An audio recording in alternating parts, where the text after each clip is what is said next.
Maria Cândida, deixa comigo agora. Nós vamos falar sobre cinema e vamos lembrar das nossas infâncias, da nossa infância. Eu adoro cinema, Maria Cândida também, e eu confesso que toda vez que o cinema permite animação, que vem um novo desenho, eu me atrevo lá, e mesmo com aquela sala cheia de garotada, de criançada, eu tô junto ali para assistir. É claro que no meu passado, na minha infância, eu me diverti muito com Branca de Neve, Mary Poppins, os Sete Anões, né? Vários foram os filmes. Agora, tem uma nova temporada de cinema chegando aí, outros super-heróis aparecendo, e é sobre esse assunto que nós vamos bater um papo aqui com o diretor Lucas Mendes, que vai, é claro, relembrar os clássicos do passado, mas também apresentar as novidades, inclusive filmes que estão em cartaz, né, Lucas? Perfeitamente. É muito interessante você observar a evolução dos filmes infantis, né? Se você pega a Era de Ouro, que a gente fala que é a Era de Ouro dos filmes infantis, que começou ali em 37, com o primeiro filme da Disney, né, que foi A Branca de Neve e os Sete Anões, você vê que são filmes muito musicais, são filmes que envolvem sempre personagens como animais, e aí isso foi evoluindo, foi evoluindo, foi evoluindo. Hoje a gente está na era dos super-heróis. A Disney comprou, né, comprou a Marvel, e aí começou a criou um universo Marvel, onde todos os filmes se ligam de alguma maneira, aí tem uma série de TV que é dos agentes da Marvel, e tudo se torna uma história só, cria um novo tipo de storytelling, misturando cinema, videogame e até série de TV. O Lucas, você acredita que houve um marco nesse surgimento de uma nova história para o mundo dos cinemas infantis? Eu acho que, se a gente for analisar dentro da história do cinema, isso foi um processo natural. Os filmes, até a década de 60, eram muito musicais. E tinha até um porquê. As pessoas de Hollywood tinham feito um acordo entre si, dizendo, olha, todos os filmes vão ter que ter pelo menos 2 números musicais. Isso começou a mudar com a história dos filmes de faroeste, que eram os filmes que não tinham números musicais, mesmo tendo sempre participações musicais muito importantes, como as entradas do filme de faroeste, com orquestras e tudo mais. E isso acabou influenciando os outros filmes. E aí criou-se a ficção científica, que foi um tipo de filme que ganhou o público adolescente, o público infantil, e aí começou a mudar a linguagem dos filmes infantis para chegar no que a gente tem hoje, né? Que são os super-heróis, Star Wars vai ser refeito. Você vê que tem uma grande... Tá, não, mas na linha infantil, teve um tipo de filme, algum filme específico, que marcou uma ruptura? Agora tem que ser dessa forma, senão não vai fazer sucesso. Vamos fazer o seguinte, vamos falando mais ou menos pela ordem cronológica, que eu acho que vai ficar um pouco mais fácil de entender. Vamos começar por Branca de Neve, que é o filme de 37. É um filme que você vê, eu acho que todo mundo viu Branca de Neve, porque depois a Disney fez os VHS, os DVDs, e remasterizou todos esses desenhos. E no Branca de Neve você vê uma participação musical muito forte. Tem até imagens, inclusive, ali, ó, Branca de Neve. Você vê a participação musical muito forte. Sempre você vai lembrar aquela cena da Branca de Neve cantando com os pássaros, interação com animais. Isso era muito corriqueiro dentro dos filmes da época. Eu vou pra casa agora. Você sempre lembra de... Se você for lembrar dos filmes antigos, você sempre vai lembrar de algum número musical. Temos aí agora a Cinderela, que é um filme de 1950, que você vê que não mudou muito ainda, de 37 até 50, eles continuaram com o mesmo ritmo. Você vê interação com animais também, que tem os ratinhos da Cinderela. A questão musical é muito forte, muito marcante no filme. Você tem também a questão do bem e do mal.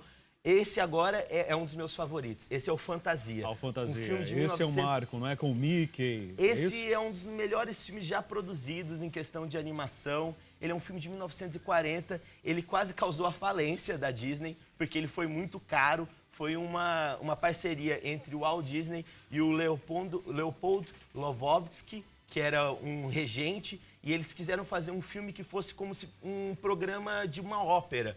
Então, o Walt Disney, nesse filme, ele queria mostrar que a animação podia ser um nível de arte diferente, que as pessoas não enxergavam. Eu confesso pra você que o Fantasia, primeira vez que eu assisti, eu achei ele cansativo.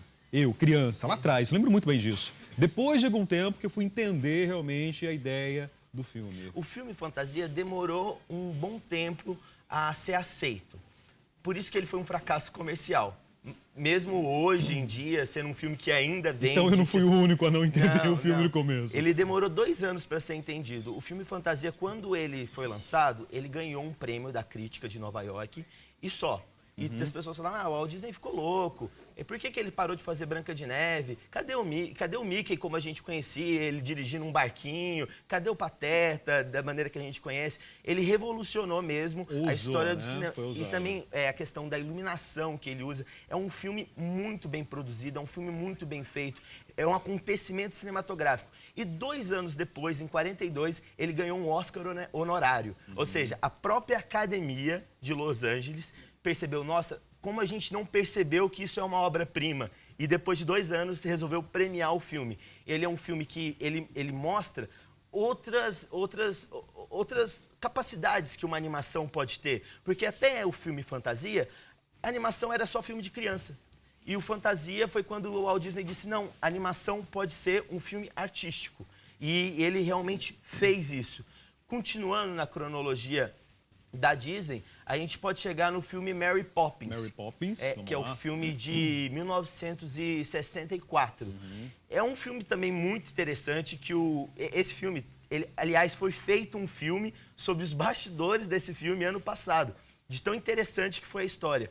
O Walt Disney ficou 20 anos tentando comprar os direitos para poder produzir o Mary Poppins. E a escritora falou, não, porque você vai transformar esse filme num musical da Disney, você vai destruir o meu filme, você vai destruir o meu livro, as minhas memórias, isso é muito importante para mim.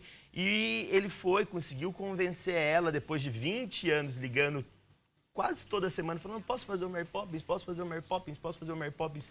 Ele liberou, ela não queria nenhum número musical. Aí o Walt Disney falou, não, vamos colocar um número musical, conseguiu convencer ela, e hoje é um dos 25 musicais mais aclamados da história do cinema, ou seja, deu muito certo. Também tem a brincadeira dos pinguins ali, da animação, que também era outra coisa que ela não queria de maneira surreal, uma coisa. É surreal, só que aí você vê a visão que tinha o Walt Disney, que ele via coisas que nem o próprio criador, no caso, nem o próprio escritor tinha essa capacidade de ver o que esse produto podia se tornar. O Mary Poppins também, ele marca um pouco essa transição.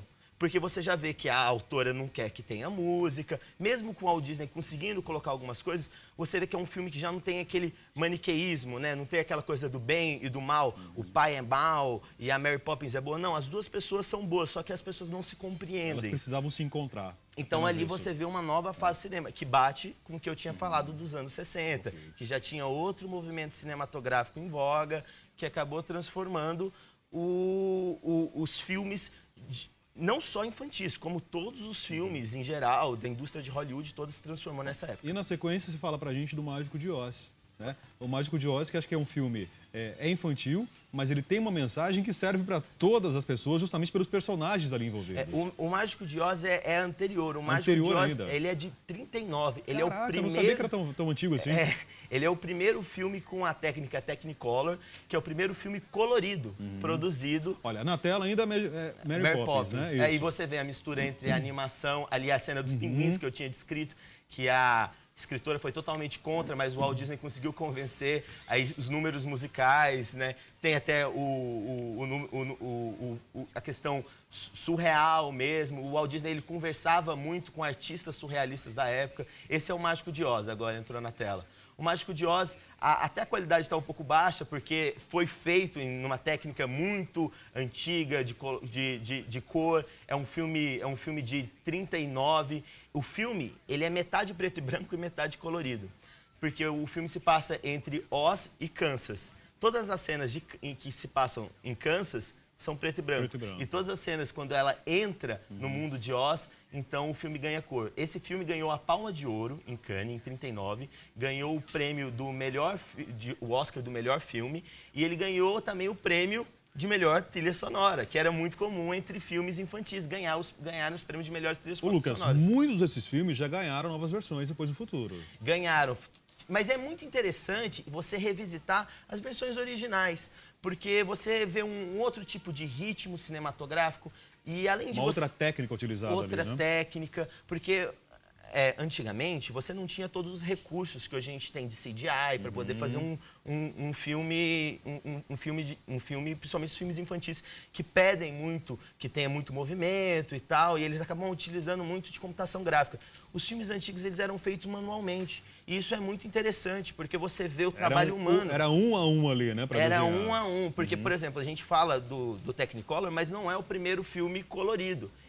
Os primeiros filmes coloridos, eles coloriam à mão mesmo, desde o início do século. E aí a gente pode evoluir e vai para os filmes da Marvel de hoje em dia. Aliás, nós vamos soltar as imagens e você de casa pode ver realmente a diferença desses 5 filmes que nós mostramos inicialmente e agora toda essa tecnologia empregada nessa nova onda dos cinemas da Marvel. Tá passando aí o Guardiões da Galáxia, que é um filme muito forte, que ganhou grande bilheteria, que você já vê a Disney entrando na narrativa da Marvel, porque os quadrinhos do Guardiões da Galáxia não são tão animadinhos, tão infantilizados quanto o filme. Então você vê que é a visão da Disney, né? A Disney já conseguiu pegar algo, conseguiu transformar isso de uma maneira melhor. Fantasiou, né? Fantasiou a história. Deu uma suavizada na linguagem como um todo do filme, para que as crianças pudessem ver, pudessem curtir.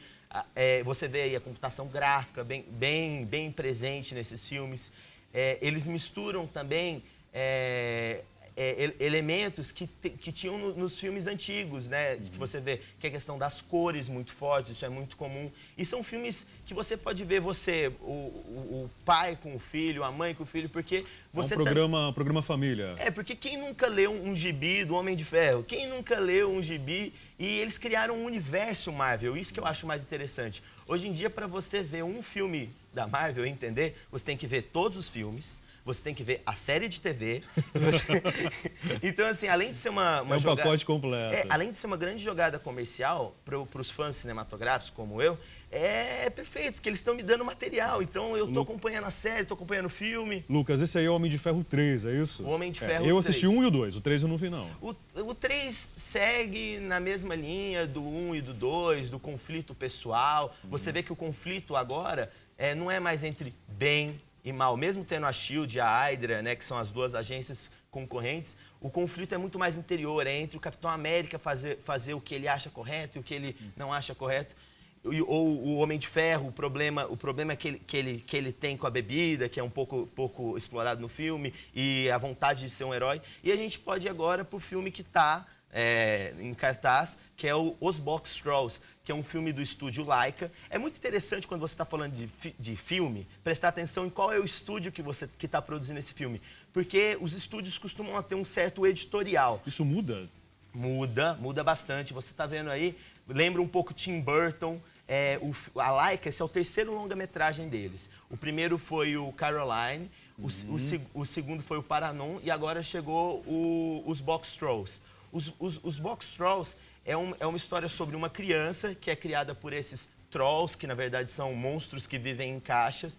E aí tem o Archibald, que é um vilão que ele quer tirar todos os Box Trolls para poder ter um chapéu branco. Ter um chapéu branco significa ser um nobre. Então ele está fazendo essa grande jogada para entrar dentro da nobreza. E esse filme já discute coisas muito profundas, como a questão da nobreza, o valor do pai com o filho, porque um nobre não dá muito valor para sua filha, a Winnie, que ajuda o Ovo, que é o personagem principal, a ele liberar os trolls do terrível Archibald. Você vê que já não tem tanto esse maniqueísmo mais que a gente estava conversando, é muito mais uma questão social, uma questão interna dos personagens.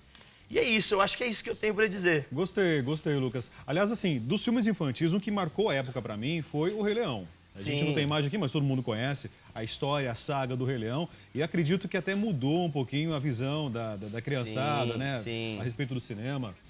Sim, o Rei Leão também é um filme que marcou muito, mas aí já na década de 90, né? Foi um dos filmes mais caros da época, uma nova geração dos mais caros, com certeza. Eu vou confessar uma coisa, eu fui 3 domingos seguidos assistir o Rei Leão. Nossa! Eu fui. Agora então fica aí a dica, você pode ir ao cinema ou pode locar um DVD na sua casa, né? Pra poder curtir esse Dia das Crianças junto em família. Box Trolls é que tá agora nos cinemas, é isso? Exato. Mas com certeza você pode reviver clássicos como Branca de Neve, Cinderela, O Mágico de Oz, ou mesmo os mais recentes, a saga aí do Homem de Ferro, 1, 2 e agora o 3. Ou os antigos também. Os antigos também. Lucas, valeu, muito Obrigado. obrigado. Você não falou do Super-Homem hoje, hein? O Super-Homem já é DC, aí já é Warner, já é outro estúdio, outra história. É outra história pra contar. É. Mas vem mais Super-Homem por aí, não vem não? Vem o Batman vs Super-Homem em 2016. Como assim versus Super-Homem? Eles vão brigar entre si? Aí a gente já não sabe. Por enquanto a gente não tem nenhuma informação sobre isso. Lucas, valeu, obrigado. Agora para um rápido intervalo. Na sequência, uma galera muito animada e muito colorida vai tomar conta aqui do nosso Tudo Posso. Tem musical para vocês. Aguardem, a Família Espacial tá chegando.